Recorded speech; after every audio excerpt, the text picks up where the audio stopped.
Le profil de l'auteur présumé de l'attaque à la machette perpétrée au SPIP de Fort-de-France se précise. Il y a 2 jours, c'est un sexagénaire multirécidiviste qui a semé la panique dans les locaux du service pénitentiaire d'insertion et de probation Pointe-Simon à Fort-de-France. Il s'avère que l'homme désormais placé en garde à vue a déjà fait l'objet d'une 30aine de condamnations. Il avait prévenu sur les réseaux sociaux qu'il s'apprêtait à commettre un meurtre. Jessica Dantin. La question sur toutes les lèvres, Dominique, 48 heures après cette agression, que faisait cette sexagénaire en Martinique? Vous l'avez dit, 29 condamnations à son actif dans l'Hexagone entre 2003 et 2023. Il s'était même fait passer pour le ravisseur d'Estelle Mouzin, cette fillette de 9 ans assassinée par Michel Fourniret.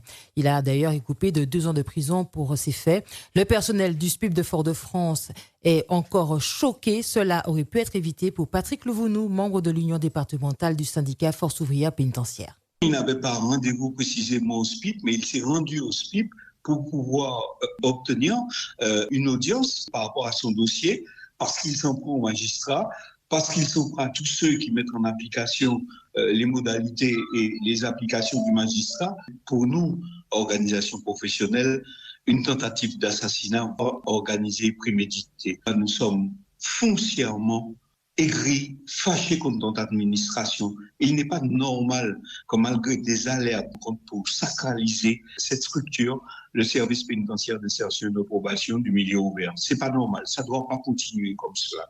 Surnommé sur les réseaux sociaux et par Syl, cet homme a plusieurs victimes à son actif.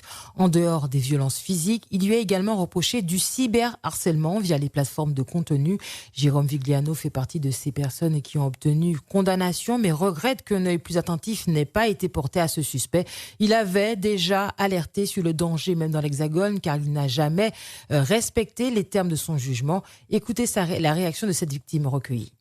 En tout cas, ce que je sais, c'est que j'ai alerté un nombre incalculable de gens par courrier recommandé, par mail, au téléphone, depuis donc 18 mois, c'est-à-dire la période où il est sorti de prison. Il n'a jamais arrêté de récidiver. Et personne, je dis bien personne n'a réagi. Et notamment, ma plainte déposée au parquet de Besançon a été classée sans suite malgré 70 vidéos de menaces de mort très claires, qui pour la plupart sont en ligne, et notamment des vidéos dans lesquelles il filmait des enfants d'environ 10 ans, leur parlait alors qu'il a une interdiction d'entrer en contact avec toute personne mineure par son jugement de 2023. Sous contrôle judiciaire, des interrogations demeurent sur la présence de cet homme chez nous. Il aurait même été à Tahiti. Comment a-t-il pu passer aussi facilement entre les mailles du filet de la justice?